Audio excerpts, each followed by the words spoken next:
A lista dos mais procurados do FBI destaca aqueles que são considerados os criminosos mais perigosos do país. Existe uma justiça que precisa ser feita, e a ajuda do público pode ser a chave necessária para alcançá-la. Os órgãos de segurança pública continuam dedicados a proteger as comunidades e insistem em manter a ordem, não importa quanto tempo isso leve.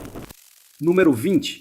Há criminosos à espreita nas sombras, invisíveis e despercebidos. Não é surpresa que esses desconhecidos permaneçam fora da vista do público enquanto cometem sua série de crimes. Os que realmente chocam a comunidade são aqueles que acontecem bem debaixo do nosso nariz, crimes cometidos por pessoas conhecidas, nomes que jamais esperaríamos ver envolvidos com o crime organizado. Com certeza ninguém esperaria que o snowboarder olímpico canadense Ryan James Weddington fosse incluído na lista dos mais procurados do FBI. Weddington nasceu em 1981 em Thunder Bay, Ontário, sendo o primeiro de 3 filhos. Quando tinha apenas 12 anos, seu pai mudou toda a família de Thunder Bay para o subúrbio de Coquitlam, na Colômbia Britânica, na região metropolitana de Vancouver. Foi aqui que sua carreira no snowboard começou. Apenas 3 anos depois, Weddington venceria sua primeira corrida, entrando para a equipe nacional de esqui do Canadá. No Campeonato Mundial Júnior de 1999, ele participou da prova de slalom gigante paralelo e conquistou a medalha de bronze. 2 anos depois, ele conquistou a medalha de prata na competição. Weddington participou dos Jogos Olímpicos de Inverno de 2002 em Salt Lake City, onde competiu pela equipe do Canadá no slalom gigante paralelo masculino. Ele terminou em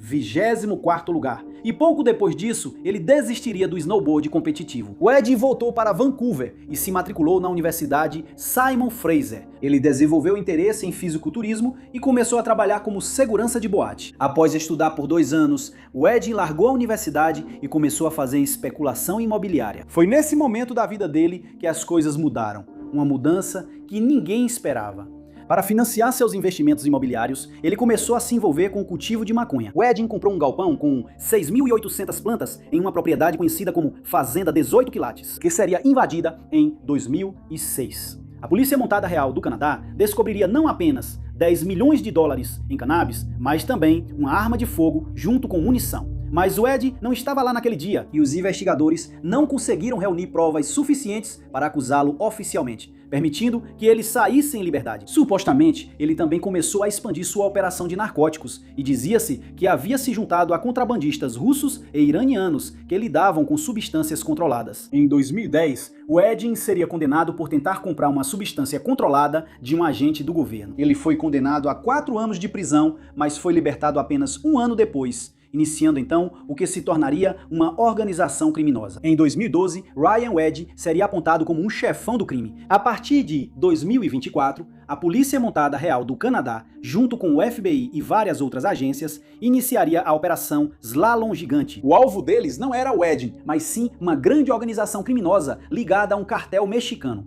Essa organização vinha movimentando grandes quantidades de metanfetamina e outras substâncias controladas da América Central e do Sul, passando pelos Estados Unidos até o Canadá e outros países no exterior. A organização também esteve envolvida na encomenda de homicídios por toda a América. Wedding era o líder dessa rede e ele era procurado tanto pelos Estados Unidos quanto pelo Canadá por acusações diferentes. Em outubro de 2024, como parte da Operação Wedding, junto com outras 15 pessoas, foi acusado de vários crimes graves. Quanto ao ex-praticante de snowboard, ele enfrentava acusações de tráfico de entorpecentes, liderança de uma organização criminosa, 3 acusações de homicídio e uma acusação de tentativa de homicídio. Wedding é acusado de tirar a vida do casal Jacques Starr e Harbahan Sidhu, assim como de Mohammad Zafar. Como as investigações ainda estavam em andamento, o Ed foi solto, o que permitiu que ele fugisse para o México, onde se tornou um integrante de alto escalão do maior cartel do México, o Cartel de Sinaloa. Ele era conhecido por vários apelidos dentro dessa organização, incluindo El Jefe, Gigante e Inimigo Público. Em 6 de março de 2025, Wedding foi incluído na lista dos mais procurados do FBI, substituindo Alexis Flores. 10 milhões de dólares foram oferecidos por informações que levassem à sua captura, valor que foi aumentado para 15 milhões até o final de novembro. Faltava pouco para completar 1 ano desde que o Wedding havia sido incluído na lista dos mais procurados, quando o status do seu caso mudou inesperadamente. Na noite de 22 de janeiro de 2026, ele foi capturado no México, supostamente se entregando, uma alegação que desde então foi contestada por seu advogado, que insiste que ele foi capturado de forma involuntária. Wedding declarou-se inocente das acusações feitas contra ele. Número 19. Conhecido como El Chapo Isidro no submundo do crime, Fausto Isidro Meza Flores nasceu em 1982 em Nova Juárez, Sonora, México. Na adolescência, Isidro começaria sua carreira criminosa, que teve início no Cartel de Juárez, a organização criminosa mais antiga e poderosa do México. Em seu início, o grupo criminoso focava no tráfico de substâncias controladas, mas expandiu suas atividades para incluir diversos crimes, como sequestro, tráfico de pessoas e extorsão. Quando Isidro entrou para a organização, ela estava sob a liderança de Amado Carrilho Fuentes. O chefão viria a falecer devido às supostas complicações de uma cirurgia plástica em 1977, forçando muitos dos membros a desertarem da organização, incluindo Isidro. Não demorou muito para que ele encontrasse outra organização para se envolver: o Cartel Beltrán Leiva, liderado pelos irmãos Beltrán Leiva. Esse grupo criminoso era responsável pelo tráfico de entorpecentes e trabalhava em estreita colaboração com o Cartel de Sinaloa antes da separação e da guerra subsequente entre os dois cartéis em 2008. O Cartel Beltrán Leiva também é considerado um dos grupos mais poderosos. Foi nesse cartel que Isidro se mostrou mais útil. Ele foi descrito como um matador habilidoso que tinha coragem, ousadia e astúcia. Em dezembro de 2009, o líder, Arturo Beltrán Leiva, faleceu após uma operação do exército mexicano. Novamente, muitos dos membros do cartel desertaram do grupo e formaram uma organização independente, com Edgar Valdez Villarreal. Esse grupo criminoso ficou conhecido como La Barbea. Desta vez, porém, Isidro permaneceu leal aos irmãos e, posteriormente, formou uma aliança com Vicente Fuentes. Em 2010, os vários cartéis ainda estavam lutando por território, com o Cartel de Sinaloa e o Cartel Beltrán Leiva concentrando grande parte da violência. Naquele julho, uma grande briga estourou, deixando vários membros de ambas as organizações fatalmente feridos na cidade de Tubatama, Sonora. O evento ocorreu em uma área conhecida por ser notória pelo contrabando tanto de entorpecentes quanto de pessoas. Supostamente, Isidro e um colega, Arnaldo Delcide Buena, foram os responsáveis por lançar o ataque surpresa contra os homens do grupo de Sinaloa. 11 veículos danificados por balas foram encontrados posteriormente no local, alguns dos quais tinham um X pintado nos vidros, um suposto símbolo usado por organizações de tráfico para distinguir entre veículos inimigos e os próprios. Isidro também formaria sua própria gangue, chamando-a de Los Mazatlecos, estabelecendo-a em Guasave, Los Mochis, Mazatlán e Nayarit. Seu cartel criminoso é responsável pelo contrabando de vários entorpecentes, incluindo metanfetamina, cannabis e derivados de morfina. Enquanto mantém esse cartel, Isidro ainda atua como um dos principais líderes do cartel Beltrán Leiva. Ele atuou como braço direito de Héctor Beltrán Leiva, que liderava ao lado de seu parente. Em 28 de abril de 2010, o reinado de Isidro quase chegou ao fim, quando ele teve um confronto com as autoridades mexicanas nas montanhas de Choy. A operação, porém, teve um desfecho desastroso, com tanto soldados quanto membros do cartel sendo fatalmente feridos. Isidro conseguiu escapar em seguida. Nos anos seguintes, várias pessoas ligadas ao chefão foram presas e condenadas, mas El Chapo Isidro continua foragido. No dia 4 de fevereiro de 2025, ele foi incluído na lista dos 10 mais procurados do FBI. O programa de recompensas do Departamento de Narcóticos dos Estados Unidos está oferecendo até 5 milhões de dólares por informações que levem à captura desse criminoso. Ele é considerado armado e perigoso, além de representar risco de fuga internacional, e foi descrito como um homem de 42 anos, com cabelo castanho escuro e olhos castanhos. Ele mede 1,68 m de altura e pesa cerca de 72 quilos. Ele é um cidadão mexicano e acredita-se que resida no México. Número 18. O suposto líder de gangue venezuelano, Giovanni Vicente Máscara Serrano, nasceu no bairro de San Vicente, em Maracaibo. Ele, junto com Johan José Romero, teria fundado o Trem de Aragua, que detém o título de gangue criminosa mais poderosa do país e única gangue venezuelana. O grupo do crime organizado conseguiu projetar seu poder para o exterior com sucesso. Ela cresceu de uma gangue prisional comum para uma ameaça transnacional com um portfólio extenso. A gangue seria liderada por Héctor Rustenfort Guerreiro Flores, ou Nio Guerreiro, como ele é chamado. Hector, um dos cofundadores, formou o grupo na prisão de Tocoron, controlada pela gangue. A principal função de Serrano nesse grupo é supervisionar tanto a rede de tráfico de entorpecentes quanto os homicídios ligados ao Trem de Aragua na América Central, nos Estados Unidos e na Colômbia. O Trem de Aragua é uma organização terrorista estrangeira que, segundo o Departamento do Tesouro dos Estados Unidos, vem desencadeando uma campanha de terror por todo o hemisfério ocidental. O grupo está envolvido no tráfico de entorpecentes, contrabando e tráfico de pessoas, extorsão, exploração de mulheres e crianças, lavagem de dinheiro, além de várias outras atividades criminosas. Embora não seja ele próprio quem comete esses crimes, Serrano é responsável por garantir que eles aconteçam, tornando-o o mandante por trás dos ataques ilegais. Serrano enfrenta acusações de conspiração para distribuição internacional, fornecimento de apoio material a uma conspiração envolvendo uma organização terrorista estrangeira, FTO, e tentar fornecer apoio material a uma organização terrorista estrangeira, FTO. Assim como Flores e Romero, Serrano é procurado na Colômbia e nos Estados Unidos, e está nessa condição desde julho de 2024.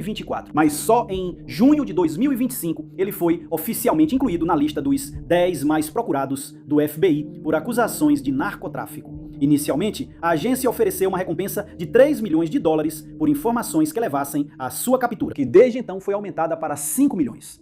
Esse foragido procurado usa vários nomes falsos e nasceu em 22 de fevereiro de 1988. Ele é de nacionalidade venezuelana e tem cabelo preto e olhos castanhos. Número 17. Na noite de 21 de maio de 2023, o Stas Bar and Grill se tornou o cenário de um crime angustiante. Um homicídio que deixou 2 funcionários mortos e um gravemente ferido. Naquela noite, um homem de Washington, Samuel Ramírez Jr., entrou no estabelecimento com uma arma de fogo. O que começou com uma visita rotineira ao bar se transformou em uma confrontação repentina. De acordo com relatos, um cliente percebeu que Ramírez estava portando uma arma de fogo e exibindo um comportamento indesejado. O cliente rapidamente informou as funcionárias do bar, Kate Dunk e Jessica Rone. Ambas confrontaram Ramírez sobre a arma e seu comportamento, e a situação só piorou a partir daí. No estacionamento, o confronto se transformou em uma briga física com Ramírez, que supostamente atacou uma das mulheres. Outro cliente, que também estava armado, tentou intervir e derrubou Ramírez no chão. Depois de lutarem no chão por vários minutos,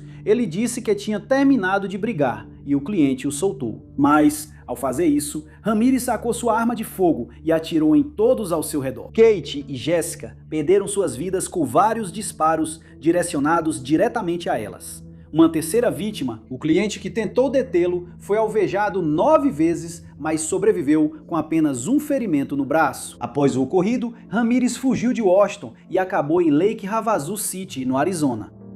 A partir daí, as autoridades estavam em seu encalço. Eles o forçaram a ir para Tijuana, no México, onde ele chegou no dia 23 de maio. Um dia depois, foi emitido um mandado de prisão contra ele, com o condado de King o acusando de homicídio em primeiro grau, homicídio em segundo grau e tentativa de homicídio em primeiro grau. Pelos 2 anos seguintes, não houve nenhum avanço no caso, com Ramírez aparentemente se escondendo. Mas então, em novembro de 2025, um mandado de prisão federal foi emitido contra o fugitivo, acusando-o de fuga ilegal para evitar processo penal. Em dezembro, o FBI ofereceu 25 mil dólares americanos por dicas e informações que levassem à sua captura. Em 10 de março de 2026, Samuel Ramírez Jr. foi adicionado à lista dos mais procurados do FBI, com a agência aumentando a recompensa para 1 milhão de dólares americanos. Então, milagrosamente, apenas 1 hora e 13 minutos depois de ser colocado na lista, Ramírez foi preso. Ele foi capturado em Culiacán, Sinaloa, México, e quebrou o recorde da prisão mais rápida de um suposto fugitivo na lista dos mais procurados do FBI. O homem de 33 anos já chegou a Washington, onde ele deve responder por acusações de homicídio no condado de King. Essa prisão é um passo importante para obter justiça para as famílias das vítimas, Jessica Rone e Kate Dunk, e permitir que as famílias e a comunidade como um todo encontrem um desfecho. Número 16. Trem de Aragua, a organização criminosa mais poderosa originária da Venezuela, conseguiu expandir sua atuação para a Colômbia, Peru e Chile nos últimos anos. A quadrilha mudou completamente o cenário do crime local e chamou muita atenção das autoridades em vários países. No entanto, o grupo do crime organizado não está agindo sozinho. Há membros não oficiais fornecendo as informações necessárias para que eles continuem com suas atividades ilegais e para que a quadrilha prospere. Por meio de esforços renovados para derrubar trem de Aragua, as autoridades descobriram uma série de indivíduos que apoiam as atividades criminosas. E, embora não sejam rotulados como membros, eles estão dando suporte aos fugitivos. Várias pessoas tiveram seus nomes adicionados às listas de suspeitos, com as autoridades empenhadas em rastreá-las e desmantelar as operações ilegais. Um desses indivíduos é Aníbal Alexander Canelon Aguirre, um homem de 49 anos que é acusado de liderar um esquema de jackpotting de caixas eletrônicos ligado ao trem de Aragua. O jackpotting de caixas eletrônicos é um crime ciberfísico sério e sofisticado que visa explorar vulnerabilidades físicas e de software por meio dos caixas eletrônicos. O ato criminoso faz com que o caixa eletrônico dispense mais dinheiro, permitindo que os criminosos roubem as reservas de dinheiro da máquina, que não estão vinculadas ao saldo da conta da vítima. Ladrões que não são detectados podem, potencialmente, sair com todo o dinheiro que a máquina estava guardando no momento. Aguirre é supostamente responsável por executar esse esquema em escala internacional. Ele enviou equipes para os Estados Unidos para roubar milhões e milhões de dólares de várias instituições financeiras. O dinheiro obtido com essa atividade seria então fornecido à gangue venezuelana, considerada uma organização terrorista estrangeira, FTO. De acordo com o FBI, Aguirre e outros vêm realizando esse esquema de jackpot desde janeiro de 2024, instalando malware nas máquinas para acionar saques não autorizados. O dinheiro em espécie é então enviado por meio de uma rede complicada de lavagem de dinheiro e logo chega aos financiadores da gangue. Segundo relatos, Aguirre recebeu o apelido de Prometheus, ou o Engenheiro. O mandado de prisão federal foi emitido para esse fugitivo em dezembro de 2025. Ele foi incluído na lista dos 10 fugitivos mais procurados do FBI em 12 de março deste ano, com acusações de liderar uma conspiração internacional para roubar milhões dos Estados Unidos por meio de jackpot de caixas eletrônicos. E o FBI emitiu o primeiro alerta em fevereiro sobre o aumento desses escândalos, com mais de 700 incidentes registrados somente em 2025, com a perda de mais de 20 milhões de dólares. Aguirre é apenas um dos 93 membros, apoiadores e líderes do Trem de Aragua contra os quais o Departamento de Justiça conseguiu apresentar acusações, especificamente em conexão com o jackpot de caixas eletrônicos. O golpista de caixas eletrônicos é considerado armado e perigoso, e o FBI está oferecendo uma recompensa de $1 milhão por qualquer informação que leve à sua captura. Aguirre foi descrito como um homem nascido na Venezuela, com cerca de 1,65 m de altura e pesando aproximadamente 86 quilos. Ele tem cabelos pretos e grisalhos, e qualquer informação deve ser repassada diretamente ao FBI. Número 15. Armin Moini, um cidadão sueco, nasceu em junho de 1991. Não se sabe muito sobre sua origem e criação, mas algo ao longo de sua vida o levou para o caminho do crime.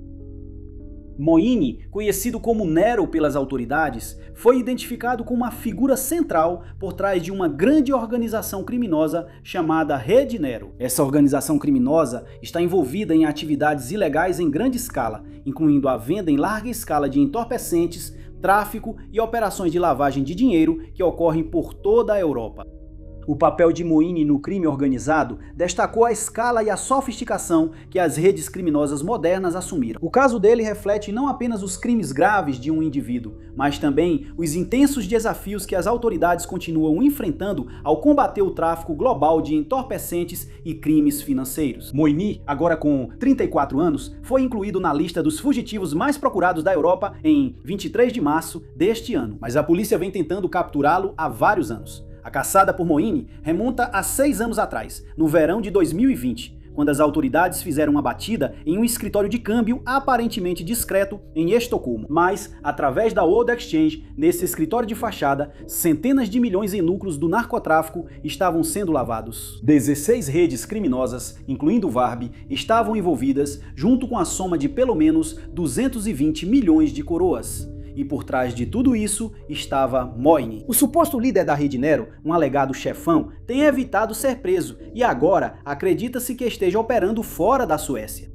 De acordo com o investigador principal no caso de Moini, Magnus Söderlund, em apenas um ano e meio, a conta do fugitivo movimentou 88 milhões de coroas. A organização criminosa ganhou destaque através de investigações ligadas à rede de comunicação criptografada e provedora de serviços europeia conhecida como EncroChat. O EncroChat não era usado apenas por Nero, mas também era o sistema explorado por vários grupos do crime organizado para facilitar atividades ilegais. É conhecido como o LinkedIn do crime organizado e fornecia aos criminosos celulares Android modificados com mensagens seguras, VoIP e até mesmo uma opção de apagamento de emergência. Em 2020, por meio da Operação EMA, as autoridades internacionais conseguiram infiltrar-se na rede e desmantelá-la. Após acessar milhões de mensagens, mais de 6.500 prisões foram realizadas. As autoridades apreenderam 900 milhões de euros em dinheiro, entorpecentes e armas. Por meio dessas mensagens, Moini foi identificado como Nero, sob a alegação de que atuava como líder e coordenador, que supervisionava as transações de entorpecentes e garantia o fluxo das finanças envolvidas. Disse que sua organização criminosa adquiriu os entorpecentes na Holanda. Este foragido procurado responde por acusações de tráfico ilícito de entorpecentes e substâncias psicotrópicas,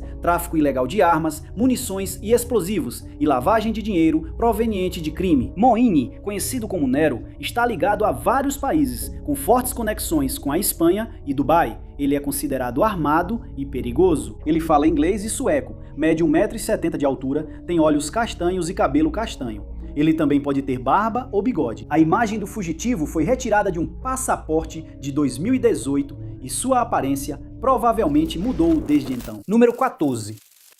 Alexander Kuksov, o irmão mais novo de Semyon Kuksov, que recentemente teve sua cidadania maltesa revogada após ser condenado por envolvimento em uma operação internacional de lavagem de dinheiro, foi adicionado à lista dos mais procurados. Alexander, um homem russo, foi incluído na lista dos mais procurados da Agência Nacional do Crime do Reino Unido em 16 de fevereiro deste ano, pelo mesmo crime de seu irmão mais velho, lavagem de dinheiro em grande escala para uma rede criminosa. O jovem de 23 anos supostamente possui um passaporte dourado de Malta, uma cidadania comprada por estrangeiros ricos de fora da União Europeia. Esse tipo de passaporte permite ao portador viver, trabalhar e viajar livremente por todos os países membros da União Europeia. Em 2025, o Tribunal de Justiça da União Europeia decidiu que vender cidadania dessa maneira é ilegal. Mesmo assim, Alexander ainda possui acesso a até 27 países.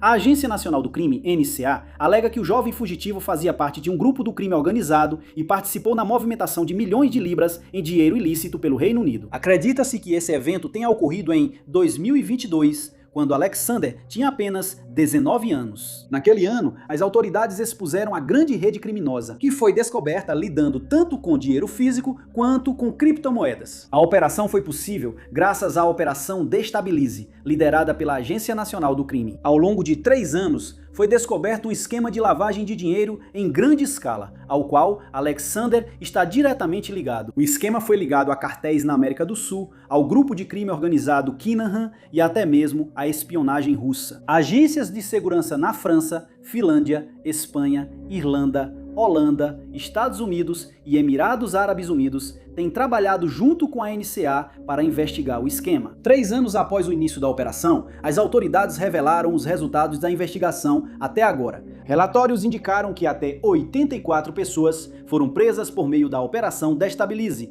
por sua ligação com o esquema, 71 das quais foram presas no Reino Unido. 6 indivíduos, grandes redes de lavagem de dinheiro e várias empresas foram sancionadas como resultado. 20 milhões de libras, de um total de 700 milhões de libras em vendas de entorpecentes foram apreendidos graças ao esforço. O projeto destacou como as organizações criminosas exploram o sistema financeiro moderno, incluindo criptomoedas, permitindo que ocultem a origem dos fundos ilícitos. Alexandre e seu irmão são considerados os responsáveis pela coordenação dos transportadores para transportar o dinheiro ilegal. Também são acusados de terem facilitado a conversão desse dinheiro para outras formas, como criptomoedas, tornando ainda mais difícil rastrear. A prisão de Semyon e seu encarceramento subsequente acabariam deixando Alexander responsável por continuar a operação ilegal. Na época em que foi incluído na lista dos mais procurados, o fugitivo tinha 1,98 m de altura e porte musculoso. Ele tem cabelos claros, cortados curtos e pele clara. O paradeiro de Alexander Kuksov continua desconhecido neste momento. Seu passaporte dourado, ao que parece, ainda está em vigor, embora tenha enfrentado intenso escrutínio e sua cidadania ainda não tenha sido revogada, mas seus planos de viagem foram um tanto limitados. Número 13. O ex-rapper sueco de origem tunisiana, com nome artístico Mowgli, nasceu em Upplands-Bro, no condado de Estocolmo, em 24 de abril de 1998. Seu nome vem do personagem Mowgli do livro da selva. Seus amigos lhe deram esse apelido porque achavam que ele se parecia com o personagem. O rapper estreou com 50, outro rapper sueco, com o single Problem, em 2020. Com o lançamento da música, eles também criaram um coletivo de hip hop conhecido como Levit Liquor Music. As carreiras deles na música pareciam estar indo bem até 2021, quando ambos foram presos e condenados por posse agravada de entorpecentes. Mowgli, nascido como Mohamed Rashid Mod, receberia 1 ano e 10 meses de prisão, mas ele recorreu e foi posteriormente absolvido. 50, nascido como Ramon Efraim Gide, recebeu uma sentença de 2 anos e 10 meses de prisão. Em 2022, Mohamed encerrou sua carreira musical, escrevendo em sua página do Instagram: "Música é divertida, mas não é nada além disso." Após sua carreira musical, Mohamed seguiu um caminho mais criminoso e foi identificado como um criminoso de uma gangue sueca que havia sido ligado a vários crimes organizados graves. Foi descoberto que ele está entre os líderes da organização criminosa conhecida como Rede Bridge, uma aliada próxima da rede Foxtrot, uma notória organização criminosa transnacional com base na Suécia. A Foxtrot está ligada a grupos criminosos proeminentes de tráfico de entorpecentes. Eles também estão envolvidos no tráfico de armas e tem sido um dos principais responsáveis pelo aumento da criminalidade violenta no norte da Europa, incluindo assassinatos por encomenda e agressões. A Red Bridge está baseada em Upplands-Bro e existe há muito tempo. Nos últimos anos, a liderança foi assumida por uma geração mais jovem.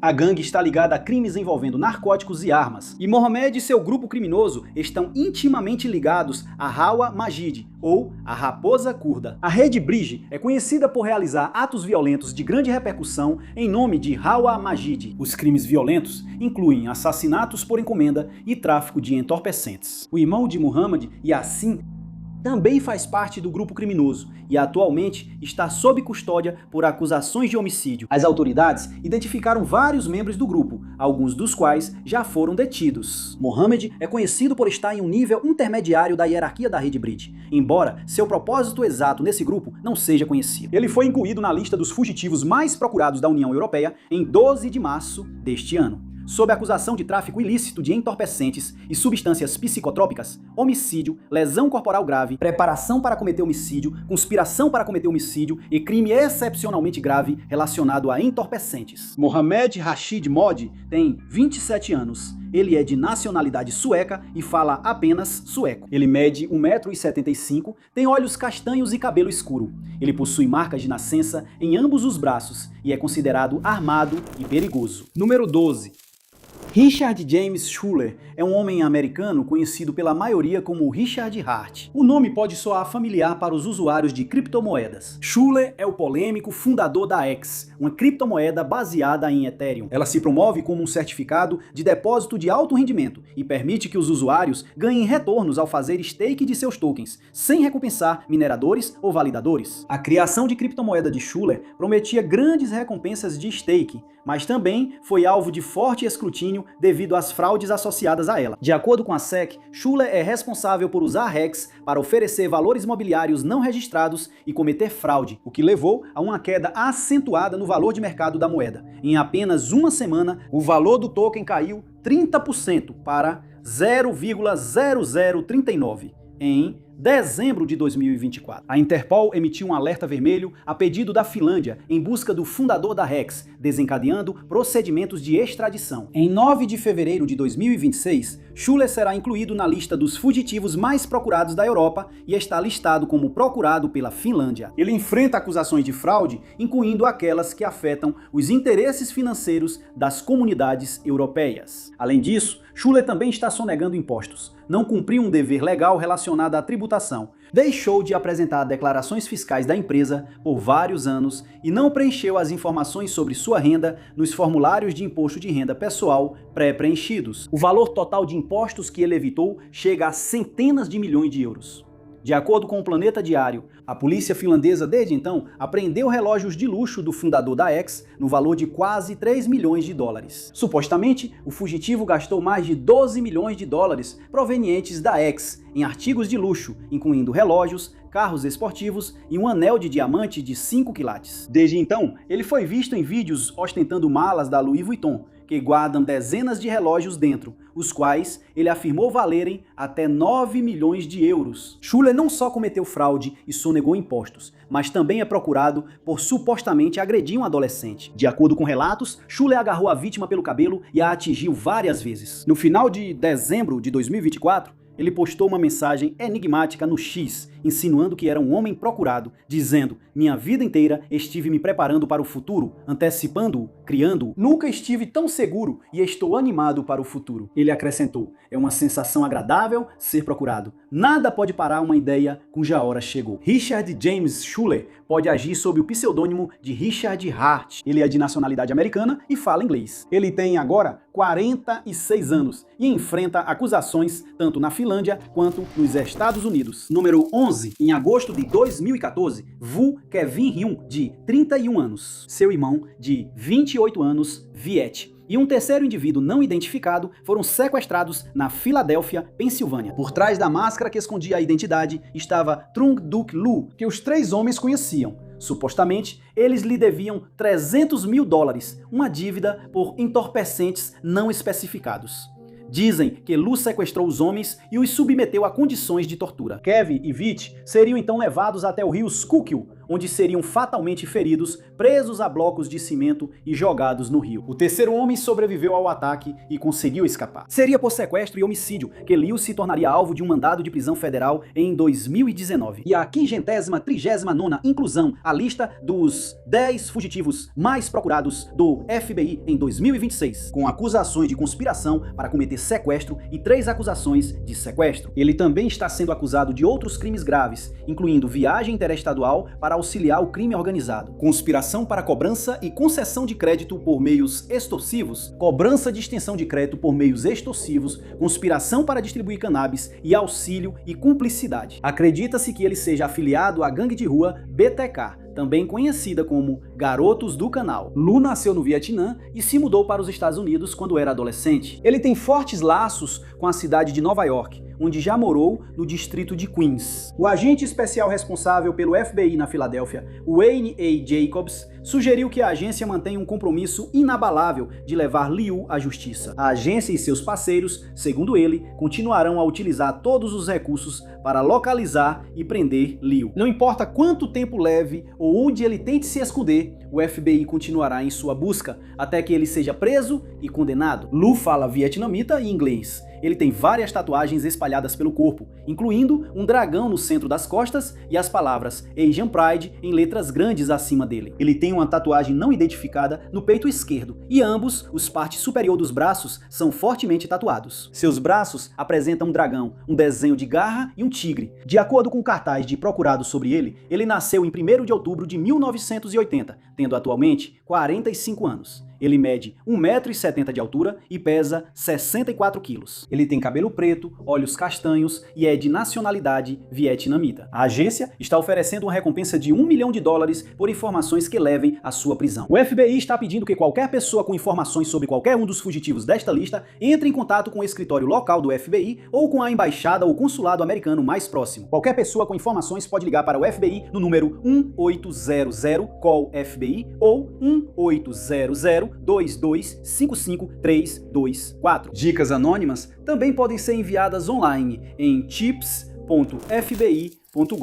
Número 10. Daniela Mikuliak não era alguém que saía sem avisar para onde estava indo. Então, quando familiares e amigos não conseguiram entrar em contato com ela, eles sabiam que algo estava errado. Apesar das buscas extensas, a mulher de 62 anos ainda não foi encontrada. Daniela foi vista pela última vez em 12 de março de 2026. Naquela manhã, ela saiu de casa na região da St. Patrick's Square, em Thunder Bay, aparentemente para fazer uma caminhada. Quando ela não voltou para casa, sua família começou a se preocupar. celular e ela foi dada como desaparecida no mesmo dia em que sumiu. A princípio, foi levantada a hipótese de que Daniela poderia estar visitando sua mãe, que morava na altura do número 600 da Lakeshore Drive. A distância seria apenas uma curta viagem de carro, mas era uma caminhada longa. A polícia analisou imagens de câmeras de segurança ao longo das rotas que Daniela poderia ter percorrido e encontrou imagens dela na Algoma Street às 9h30 da manhã, no dia em que desapareceu. As imagens foram uma pista vital na investigação, mas também deixaram os investigadores com perguntas sem resposta. Daniela foi vista caminhando sozinha em um ritmo que foi descrito como acelerado. Parecia que ela tinha um destino em mente. O local ficava a 3,5 quilômetros da casa dela, embora quanto tempo ela levou para chegar até lá ainda não tenha sido revelado. O avistamento confirmou que ela havia saído a pé, embora atualmente não seja possível afirmar que ela não entrou em um veículo depois desse ponto. As imagens também confirmaram o que Daniela estava vestindo no momento do seu desaparecimento. De acordo com a polícia, buscas extensas foram realizadas desde o antigo hospital psiquiátrico Lakehead até o Parque Centennial. O esforço de busca utilizou drones, equipes caninas e motos de neve, assim como o helicóptero da equipe de resposta a emergências da OPP. A polícia disse que a área era fácil de cobrir pelo ar, mas seria difícil encontrar alguém se estivesse no mato. Daniela foi descrita como uma pessoa caseira e não era conhecida por fazer longas caminhadas. Ela não tinha um trajeto de caminhada habitual, o que dificultava determinar para onde ela poderia estar indo. Ela deixou para trás todos os seus pertences pessoais quando saiu de casa, incluindo seu telefone, dinheiro e chaves do carro. O desaparecimento dela foi extremamente fora do comum. Ela é muito próxima da família, que inclui a mãe, o marido, os filhos e os netos. Pouco antes de desaparecer, ela fez uma viagem de esqui com as netas. Ela tem um problema de saúde que exige medicação regular. E ela não estava com essa medicação no momento do desaparecimento. O frio também preocupava a família dela. A polícia fez um apelo para que qualquer pessoa na região fique atenta e continue procurando por Daniela ou por qualquer peça de roupa que ela possa ter usado. É possível que ela tenha descartado alguns itens à medida que o tempo foi esquentando. A polícia também pediu para que as pessoas verifiquem imagens de câmeras de segurança residenciais e de câmeras veiculares que podem ajudar a reconstruir o caminho que Daniela fez depois de ter sido vista pela última vez em uma câmera. Daniela é descrita como tendo 1,62 m de altura, porte médio, cabelo grisalho de comprimento médio, olhos castanhos e voz rouca. Ela foi vista pela última vez usando um gorro de lã cinza, uma jaqueta de fleece branca por baixo de uma jaqueta preta acolchoada, calça preta, luvas cinza e botas marrons e cinza com sola branca. Qualquer pessoa com informações sobre o caso de Daniela pode entrar em contato com o Serviço de Polícia de Thunder Bay pelo número 807-684-1200. Se alguém avistar Daniela, deve ligar imediatamente para o 911. Número 9.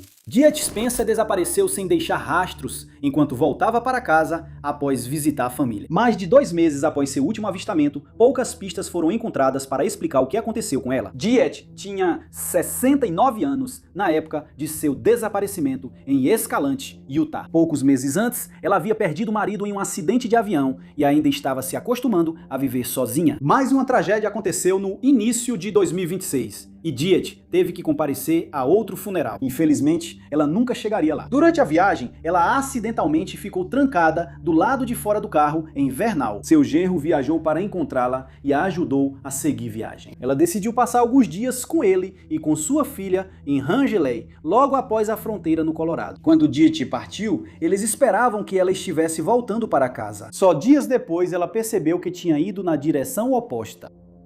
De acordo com seu genro, Sean, ele falou com ela ao telefone alguns dias depois que ela partiu. Foi então que ele descobriu que ela não tinha conseguido voltar para casa. O telefone de Diet ficou sem bateria apenas 15 minutos após o término da ligação. Diet foi dado como desaparecido. E no dia 30 de janeiro, um alerta para adulto vulnerável desaparecido e uma busca em todo o país foram ativados. A polícia não pôde usar o telefone dela para rastrear seus movimentos após a última ligação, mas pôde rastrear os pagamentos com cartão, já que ela pagou por combustível e itens de supermercado. O último avistamento confirmado dela foi em 26 de janeiro, quando estava em um Walmart na região de Price, em Utah. A polícia divulgou imagens de câmeras de segurança da loja que mostravam Diet fazendo compras sozinha. A última vez que o cartão dela foi usado para comprar combustível foi na região de Grand Junction, no Colorado. Isso significava que para chegar a Price, ela provavelmente teria começado o trajeto de volta para casa em Escalante antes de fazer um desvio para o norte, em vez de continuar pela rodovia. A princípio, a família dela suspeitou que ela estivesse estivesse presa em algum lugar. Eles temiam que o carro dela tivesse ficado preso em um banco de neve ou em algum lugar parecido e que ela precisasse de ajuda. Mais de um mês depois de ela ter sido vista pela última vez, o carro de Dietz foi encontrado em uma área remota do condado de Carbon. Um funcionário de uma companhia de serviços públicos estava verificando poços na região quando se deparou com o veículo abandonado. A princípio, a família de Dietz achou que aquilo seria o fim do seu sofrimento. O condado de Carbon não estava no radar da equipe de busca antes de o carro ser encontrado, mas agora o esforço foi redirecionado para aquela área. Parecia improvável que Dietz tivesse se afastado muito do veículo, mas ela ainda não havia sido encontrada. De acordo com a família dela, não há nenhuma condição de saúde conhecida que possa explicar o desaparecimento dela. Sean disse à imprensa que, quando soube que ela não tinha ido direto para casa, quis interrogá-la sobre essa decisão. Ele não sabia se ela simplesmente tinha se perdido ou se não queria voltar para casa vazia. É possível que a jornada tenha começado com Diet fazendo o caminho mais longo para casa,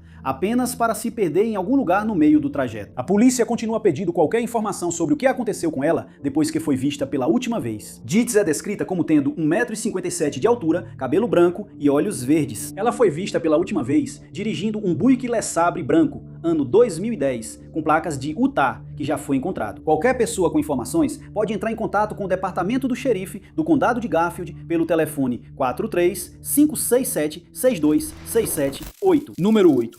Pavan Gari havia acabado de começar uma nova fase de sua vida quando desapareceu sem deixar rastros em março de 2026. Ele não deixou nenhuma pista sobre para onde estava indo ou o que aconteceu com ele. Pawan tinha acabado de concluir o doutorado pela Universidade de Nebraska-Lincoln e ainda morava em Lincoln na época do seu desaparecimento. Ele era originalmente do Nepal e sua família ainda morava lá. Ele passou anos estudando engenharia elétrica e estava trabalhando como assistente de pesquisa na universidade. Em fevereiro de 2025, sua dissertação sobre física e redes neurais embarcadas foi publicada na revista Neurocomputing. Um mês depois, ele defendeu sua dissertação e recebeu seu doutorado. De acordo com uma postagem no LinkedIn, foi o fim de um capítulo, mas o começo de um novo e empolgante, com muitas possibilidades se abrindo para ele. Desde então, Pavan continuou sua pesquisa na universidade e manteve contato com seu orientador. No dia 16 de março de 2026, Pawan deveria ter uma reunião com seu orientador. Quando ele não apareceu para a reunião, seu orientador imediatamente soube que algo estava errado. Não demorou muito para que os entes queridos de Pawan percebessem que ninguém tinha notícias dele há dias, e ele não era visto pessoalmente há mais de 2 semanas. Seus amigos nos Estados Unidos entraram em contato com as autoridades locais para relatar seu desaparecimento. Sua família no Nepal entrou em contato com a Embaixada dos Estados Unidos lá, tornando a investigação um esforço internacional. A última vez que Pawan foi visto pessoalmente foi em 1º de março.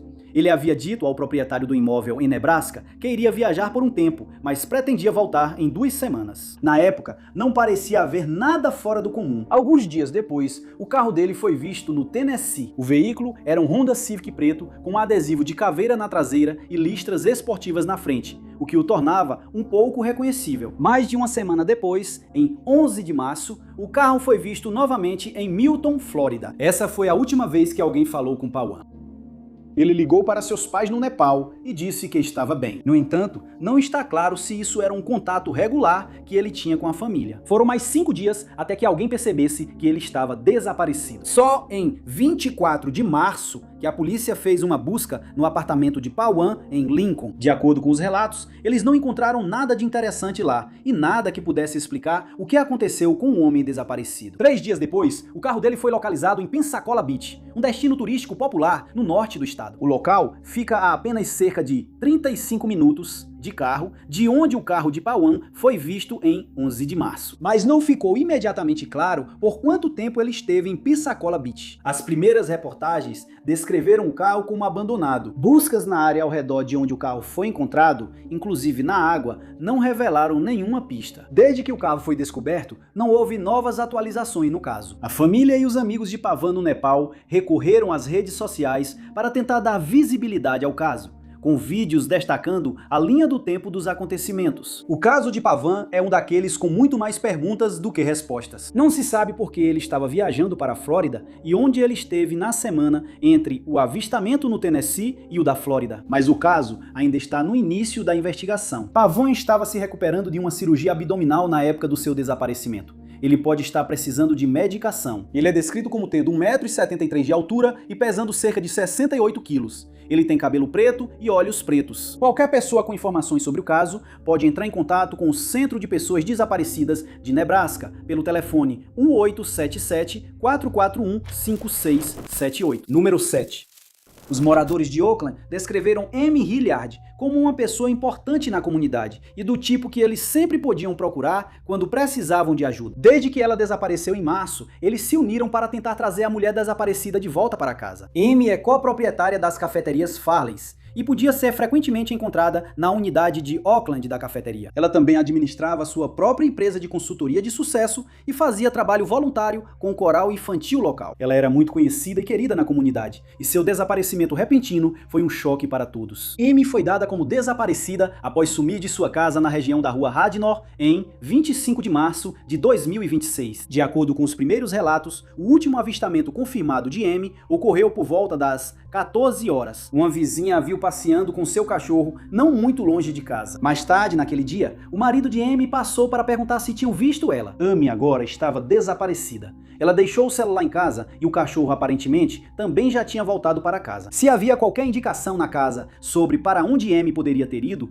essa informação não foi compartilhada com o público. A busca pela pessoa desaparecida começou imediatamente. Amy tem problemas de saúde, o que a polícia acredita colocá-la em risco. Encontrá-la o mais rápido possível se tornou uma prioridade máxima. Os detalhes dessas condições de saúde não foram divulgados por motivos de privacidade. Inicialmente, as buscas se concentraram na área próxima de onde Amy havia sido vista pela última vez. Pediram informações sobre possíveis avistamentos ou possíveis imagens de câmeras de segurança que pudessem ajudar os investigadores a esclarecer para onde ela tinha ido. Mas, alguns dias após o início da investigação, a polícia redirecionou os esforços para o Diamond Park. O parque fica a cerca de 45 minutos a pé de onde Amy foi vista pela última vez e inclui trilhas boas para caminhada e ciclismo. De acordo com os moradores locais, não era o tipo de lugar onde alguém poderia se perder facilmente e havia rotas agradáveis para caminhar mais perto da casa de Amy. Mas o Parque Diamond não era um destino tão estranho para ela. De acordo com relatos da época, a polícia havia encontrado imagens de câmeras de segurança próximas ao parque, que pareciam mostrar Amy lá por volta das 16h30. Mas reportagens posteriores sobre o caso da pessoa desaparecida não destacaram esse avistamento, e as imagens não foram divulgadas ao público. Mais tarde, as buscas se deslocaram para mais longe da casa de Amy, até Skyline Gate, a mais de 8 quilômetros de sua residência. Na atualização mais recente do caso, voluntários começaram a analisar imagens das câmeras de segurança das estações do Bay Area Rapid Transport, na esperança de que ela possa ter sido vista por lá. O caso da pessoa desaparecida recebeu um grande apoio da comunidade, incluindo 200 voluntários, que foram de porta em porta perguntando sobre possíveis avistamentos ou qualquer gravação de câmeras que pudesse fornecer pistas. Vigílias também foram realizadas e a família disse que esse esforço tem sido uma fonte de força para eles. Amy é descrita como tendo 1,62 m de altura, pesando 54 quilos, com cabelo loiro e olhos cor de avelã. Ela foi vista pela última vez usando uma camisa de manga curta, jeans claros e tênis brancos com listras pretas. Qualquer pessoa com informações sobre o caso deve entrar em contato com a unidade de pessoas desaparecidas da polícia de Oakland pelo telefone 5102-383641. Os entes queridos de Amy também criaram uma linha de denúncias que pode ser acessada pelo número 5105914857. Número 6. Ryan Rood foi visto pela última vez comemorando uma noite com amigos. Levou 2 semanas para que seu desaparecimento fosse registrado, e nenhum vestígio dele foi encontrado desde então. Ryan é cabo no Regimento Real de Yorkshire do Exército Britânico. Na época do seu desaparecimento, ele estava baseado na guarnição de Catterick, em North Yorkshire, a cerca de 1 hora de carro da cidade de Selby. Em meados de fevereiro, a maior parte da unidade de Ryan foi enviada para um exercício de treinamento, mas ele fazia parte do grupo de retaguarda, o que significa que Ryan ficou na guarnição. Na noite de 14 de fevereiro, Ryan e 2 amigos decidiram passar a noite em Selby para comemorar o Dia dos Namorados. Até agora, poucos detalhes sobre a noite foram divulgados, mas sabe-se que Ryan foi visto pela última vez no pub New Inn. Lá, ele foi flagrado pelas câmeras de segurança em imagens que a polícia já divulgou ao público. Não parece haver nada de errado nas imagens. Em algum momento durante a noite, Ryan se separou dos amigos. Ele foi visto pela última vez pouco antes das 3 horas da manhã, do dia 15 de fevereiro, passando por um prédio conhecido como Antiga Fábrica de Flores, em direção a New Millgate. Ryan não estava de licença no momento do seu desaparecimento e era esperado de volta ao serviço apenas 24 horas depois de ter sido visto pela última vez pelos seus colegas soldados. Mas Ryan nunca voltou para o quartel e não se apresentou para o serviço. De acordo com seus amigos, isso era extremamente fora do comum para ele. Não havia motivo para acreditar que ele sairia voluntariamente sem permissão, mas, por razões desconhecidas, levou 2 semanas até que algum alerta fosse dado. No dia 1º de março, um membro sênior do exército comunicou o desaparecimento de Ryan à polícia. A busca pelo soldado desaparecido começou imediatamente, enquanto a polícia fazia apelos urgentes por informações. Os primeiros esforços de busca envolveram investigações de porta em porta em Selby, além da análise de imagens de câmeras de segurança da noite do desaparecimento dele. Até agora, a polícia não conseguiu confirmar para onde Ryan foi depois de passar pela antiga fábrica de flores. Também não há uma linha do tempo pública dos movimentos dele na noite do desaparecimento antes do último avistamento, nem informações sobre o estado em que Ryan estava quando foi visto pela última vez. A busca inicial utilizou drones para acessar áreas de difícil acesso.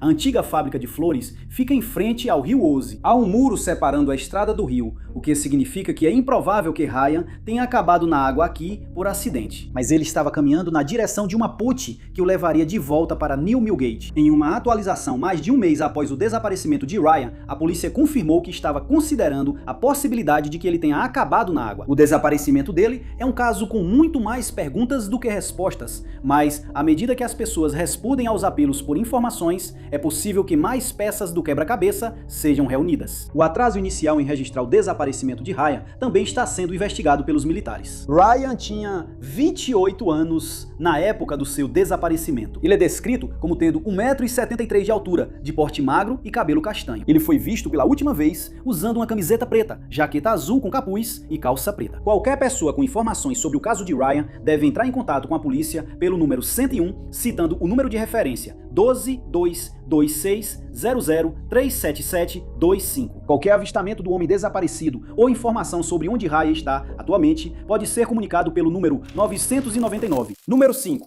Já se passaram 3 meses desde que o fazendeiro neozelandês Kevin Belling desapareceu sem deixar rastros. A polícia diz que há sérias preocupações quanto à sua segurança, mas há poucas informações disponíveis sobre o caso dele. Kevin tinha 62 anos na época do seu desaparecimento e trabalhava como produtor de leite. Ele possui várias propriedades no extremo sul e oeste da Nova Zelândia. Uma dessas propriedades era Moturimo, uma área de terras agrícolas não muito longe de uma cidade importante. Foi aqui que Kevin foi visto pela última vez em 9 de janeiro de 2026. Alguns dias se passaram sem que nenhum dos amigos ou familiares de Kevin tivesse notícias dele. Isso era muito fora do comum para ele, e eles sabiam que algo não estava certo. No dia 18 de janeiro, Kevin foi dado como desaparecido à polícia, e a investigação sobre seu desaparecimento começou. Buscas extensas começaram nas propriedades de Kevin, incluindo na Cisa Road, em Capuca. Como Kevin foi visto pela última vez em sua fazenda Moturimo, essa área logo se tornou o foco. A polícia fez investigações para obter mais informações, e equipes de busca e resgate exploraram o terreno a pé. Drones também foram usados na esperança de localizar o fazendeiro desaparecido do alto, mas nenhum sinal de Kevin foi encontrado. Uma semana após o início da investigação, a polícia fez um apelo ao público por informações. Eles estavam preocupados com a segurança de Kevin. Os moradores locais foram solicitados a procurar o homem desaparecido em celeiros e dependências, ou qualquer indício de que ele havia se abrigado ali anteriormente. Apesar de nenhum sinal de Kevin ter sido encontrado, as buscas continuaram concentradas na região de Moturimo. No final de fevereiro, a polícia anunciou que estava vasculhando lagoas de efluentes na propriedade. Esses são lagoas usados para armazenar resíduos ricos em nutrientes de fazendas leiteiras, a fim de evitar a contaminação dos cursos d'água. Desde o anúncio, não houve novas atualizações sobre o caso. De acordo com a polícia, houve alguns possíveis avistamentos divulgados ao público. Infelizmente, quando investigados, descobriu-se que não era o homem desaparecido. Kevin ainda está listado como pessoa desaparecida no site da polícia da Nova Zelândia. Além das lagoas de efluentes, há alguns outros cursos d'água na região. A maior parte da área ao redor de onde Kevin desapareceu é composta por fazendas, tornando esse caso de desaparecimento bem diferente de muitos outros. É improvável que ele tenha sido capturado por câmeras nos dias após seu desaparecimento. E a menos que houvesse mais alguém em sua propriedade, é improvável que ele tenha sido visto por alguém passando por ali. Apesar disso, ainda é possível que alguém saiba de alguma informação sobre o caso sem perceber. Isso é especialmente verdade se Kevin de alguma forma saiu da propriedade Moturimo. Qualquer pessoa com informações sobre o caso pode entrar em contato com a polícia da Nova Zelândia pelo número 105 ou online pelo site 105 usando o número de referência 260118/6964. As informações também podem ser repassadas anonimamente às autoridades pelo Crime Stoppers no número 0800 555 111. Número 4. Na manhã seguinte a uma nevasca, um morador de Marquette, Michigan, foi até a polícia para entregar um telefone que havia encontrado abandonado em uma trilha. Só mais tarde naquele dia, perceberam que a pessoa que havia perdido o telefone agora estava desaparecida. Trenton Massey era um estudante de 21 anos da Universidade do Norte de Michigan. De acordo com a família, ele era muito generoso e sempre disposto a ajudar os outros. Ele passou a noite de 21 de fevereiro com amigos em um bar em Marquette, que fica às margens do Lago Superior. Como Trenton costumava fazer, ele enviou selfies para a mãe, mostrando que estava se divertindo no bar. Sua mãe depois compartilhou as fotos e mensagens em que ela pede para ele tomar cuidado e se cuidar. Acredita-se que Trenton saiu do bar nas primeiras horas da manhã seguinte, quando o estabelecimento fechou. Ele decidiu voltar sozinho a pé para onde estava hospedado. Os invernos nesta parte de Michigan podem ser rigorosos e a noite do desaparecimento de Trenton foi especialmente brutal. Uma nevasca havia começado, tornando difícil se orientar até mesmo para alguém que não estivesse sob efeito de álcool. Um amigo que também havia saído naquela noite relatou mais tarde ter se perdido no caminho de volta para casa. A neve no ar e no chão pode fazer até um lugar familiar parecer completamente diferente. E Trenton nunca conseguiu voltar para casa. Cerca de 6 horas depois que ele saiu do bar, o telefone de Trenton foi entregue à polícia. Ele foi encontrado em uma via de uso compartilhado no centro de Marquette. A polícia, inicialmente, entrou em contato com o familiar para informar que o telefone de Trenton havia sido encontrado. Naquele momento, nem mesmo a família percebeu que Trenton estava desaparecido. Então, eles simplesmente prometeram repassar a mensagem sobre o aparelho. Só mais tarde naquele dia, eles perceberam que ninguém sabia onde ele estava e Trenton foi dado como desaparecido. Imagens de câmeras de segurança mostraram Trenton caminhando pelo mesmo caminho onde seu celular foi encontrado, por volta das 2h50 da manhã. 45 minutos depois, mais imagens o registraram caminhando por uma passarela em Founders Landing. Trenton pisou no gelo e desapareceu do campo de visão da câmera. As autoridades dizem que ele parecia desorientado ou com dificuldade para andar nas imagens, mas é impossível afirmar se isso foi devido à hipotermia ou ao efeito do álcool. De acordo com a família dele, ele estava usando um casaco, mas ainda assim não estava vestido adequadamente para as condições climáticas. E parece haver neve em suas roupas nas imagens. A busca inicial pelo estudante desaparecido concentrou-se na área do calçadão de Founders Landing. Equipes de busca especializadas foram acionadas para lidar com o clima rigoroso e o terreno difícil. A busca contou com unidades de sonar, mergulhadores, cães farejadores e drones. Infelizmente, os esforços não trouxeram novas informações. A busca oficial foi encerrada após apenas alguns dias. De acordo com a polícia, eles haviam procurado em todos os lugares onde era fisicamente possível procurar. O clima tornou a busca extremamente difícil. A neve continuou a se acumular em partes da área de busca. Em certo momento, a polícia acreditou ter encontrado um buraco no gelo, mas logo perceberam que novos buracos estavam se formando e congelando novamente o tempo todo. Era impossível identificar qualquer lugar onde Trenton pudesse ter caído na água. Voluntários continuam procurando pelo homem desaparecido. A polícia aconselhou que qualquer pessoa participando das buscas deve ter cuidado em propriedades privadas e não deve pisar no gelo. Trenton foi visto pela última vez vestido um casaco verde-oliva e preto e calças escuras. Qualquer pessoa com informações pode entrar em contato com a polícia de Marquette pelo telefone 906-228-0400. Número 3. Brittany Kritis Garabi estava em estado de aflição quando saiu correndo de um veículo em movimento em Long Island, Nova York. Ela não foi vista nem ouvida desde então. Brittany foi vista pela última vez em 20 de março de 2026, pouco depois das 8 da noite. De acordo com familiares, ela estava no carro de um familiar enquanto eles dirigiam em uma área residencial de Oyster Bay. Quando chegaram ao cruzamento da Ivy Street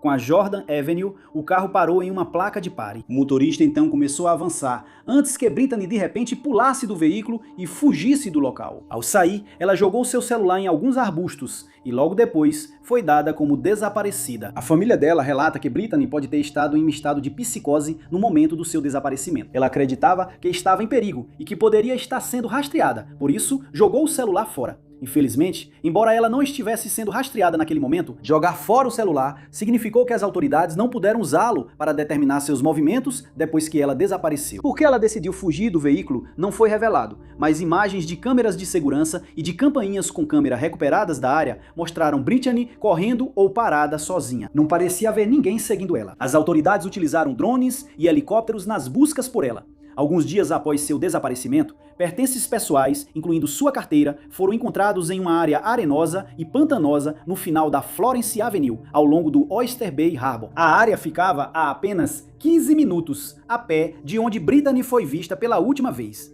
Mas não está claro se ela correu diretamente naquela direção ou seguia pelas ruas menores daquela região. Essa nova pista ajudou a concentrar os esforços de busca, mas não havia como os familiares ou as autoridades saberem se ela realmente não havia deixado a região. Desde o desaparecimento, a família dela criou uma página no Facebook para ajudar a concentrar os esforços em encontrar a Brittany. Eles alertam que o estado mental dela pode torná-la particularmente vulnerável. Brittany pode ter ainda mais medo de estranhos, mas eles afirmam que ela não representa perigo para ninguém. Tanto a polícia quanto a família de Brittany pediram para que qualquer pessoa na região de Oyster ou na divisa entre Oyster Bay e East Norwich verifique as imagens das câmeras, não apenas da noite em que ela desapareceu, mas também das noites seguintes. É possível que ela ainda esteja na região e esteja se escondendo de algo ou de alguém que ela acredita está atrás dela. A família dela informou que é mais provável que ela se movimente em horários mais tranquilos, como de manhã cedo ou no final da noite. E eles pedem aos moradores que verifiquem galpões, garagens e embaixo de varandas. E em áreas de transição, como na beirada de centros comerciais, atrás de lojas e nas docas de carregamento. Brittany tem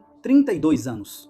Ela mede 1,70 m, pesa 64 quilos e tem cabelo e olhos castanhos. Ela foi vista pela última vez usando calça preta e uma jaqueta preta com gola de pele. Qualquer pessoa com informações sobre este caso pode entrar em contato com a linha de denúncias do QE Center pelo número 910-232-1687 ou relatar um avistamento diretamente ao 911. A família de Brittany também criou uma página no GoFundMe para arrecadar dinheiro e apoiar os esforços de busca para trazer Brittany de volta para casa. Em segundo lugar, Stephanie Sparks foi vista pela última vez na casa móvel na França que ela compartilhava com seu marido Ken. Quando Ken acordou de um cochilo, ele descobriu que Stephanie havia desaparecido, deixando para trás algumas pistas sobre o que aconteceu com ela. Stephanie e Ken se mudaram da Inglaterra para a França em 2012, depois de se apaixonarem pelo país. Eles se estabeleceram em um camping no oeste da França. O casal era bem conhecido e querido na região, e era popular entre outros caravanistas que vinham se hospedar no camping. Apesar de estarem na casa dos 70 anos, o casal continuava ativo. Eles faziam longas caminhadas, percorrendo 5 quilômetros 2 vezes por dia,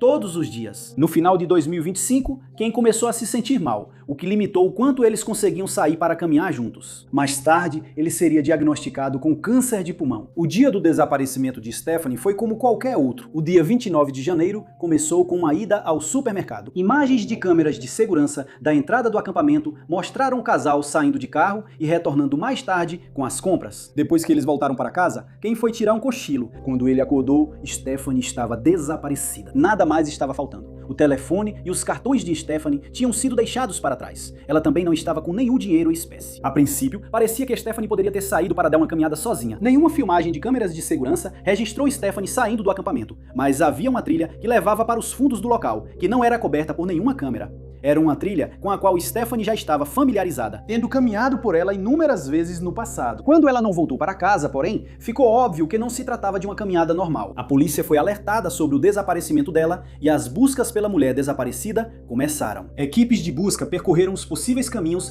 que Stephanie poderia ter seguido após sair do trailer. A polícia tentou utilizar uma unidade canina para ajudar a definir melhor o trajeto, mas os cães não conseguiram captar um cheiro claro. Stephanie havia passado tanto tempo na área que era impossível para os cães identificarem um único trajeto. Drones também foram utilizados, assim como equipes de mergulho que vasculharam os cursos d'água da região. A família de Stephanie inicialmente pensou que ela poderia ter caído ao longo do caminho, mas à medida que caminhavam e não encontravam nenhum vestígio dela, o mistério só aumentava. Não era uma área onde alguém pudesse escorregar e cair fora do caminho. e era improvável que Stephanie tivesse se perdido e ficado desorientada, a menos que tivesse tido algum tipo de emergência médica. A polícia investigou a possibilidade de que ela estivesse planejando fugir. De acordo com a família dela, o desaparecimento era algo totalmente fora do perfil dela, mas Stephanie estava sob muito estresse na época em que sumiu. Ela tinha filhos e netos, mas o restante da família morava na Inglaterra. Ela estava sozinha na França com o marido doente. Mas a polícia não conseguiu encontrar nenhuma evidência de que Stephanie estivesse escondendo dinheiro ou fazendo planos para deixar quem. Ainda havia a possibilidade de que isso tivesse sido uma decisão espontânea,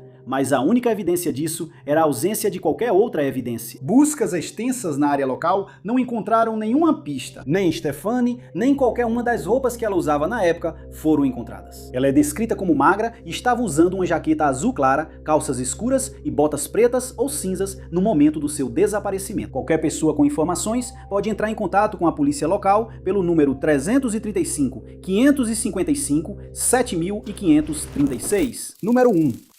Anatoly Shevchenko foi um dos milhares de refugiados que viajaram da Ucrânia para o Canadá após a invasão russa em 2022. Ele deixou para trás seus pais e irmão e estava sozinho no Canadá. Isso significou que quando ele desapareceu repentinamente em janeiro de 2026, houve um atraso antes que alguém percebesse que ele estava desaparecido. Anatoly foi visto pela última vez em 22 de janeiro, saindo de um hospital em Winnipeg. Ele morava na região desde que chegou ao Canadá em 2022 e viajou sozinho, deixando sua família imediata na Ucrânia. Seu parente mais próximo era uma tia, que havia se mudado para a Califórnia, mas sua situação significava que ele não podia viajar para os Estados Unidos para visitá-la. A grande comunidade ucraniana em Winnipeg recebeu Anatoly de braços abertos quando ele chegou, e ele fez amigos em seu novo lar, incluindo alguns que moravam no mesmo prédio de apartamentos. No começo, as coisas pareciam estar indo bem. Ele estava animado para começar sua nova vida e estava se esforçando para melhorar o seu inglês. Ele tinha um emprego na Motor Coach Industries Limited e mantinha contato com amigos e familiares. Mas cerca de um ano antes do seu desaparecimento,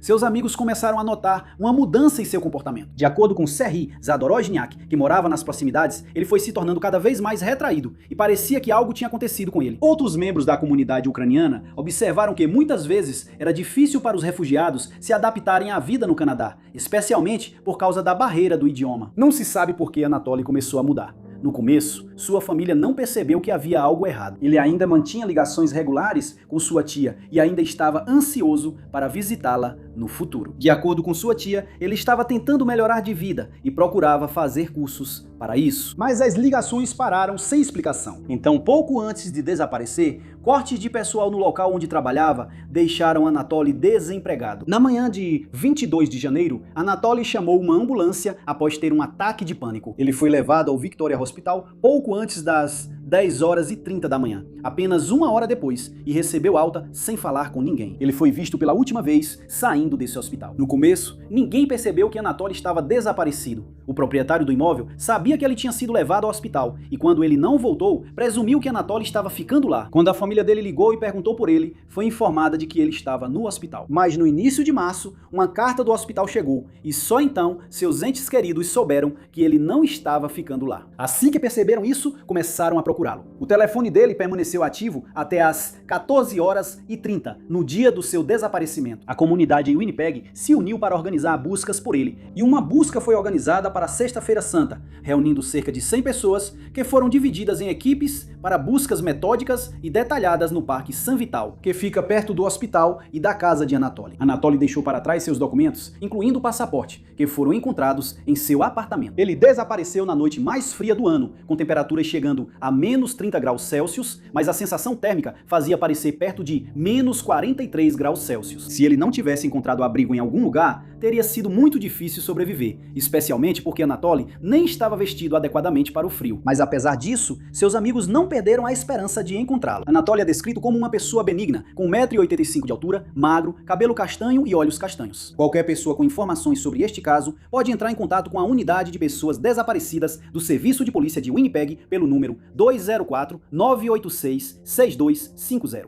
Muito obrigado por assistirem. Se você gostou deste vídeo, não se esqueça de clicar no botão de curtir. Além disso, não se esqueça de se inscrever e clicar no sininho para ficar por dentro de todos os nossos próximos vídeos. Mas meu nome é Ty Notts e até o próximo vídeo.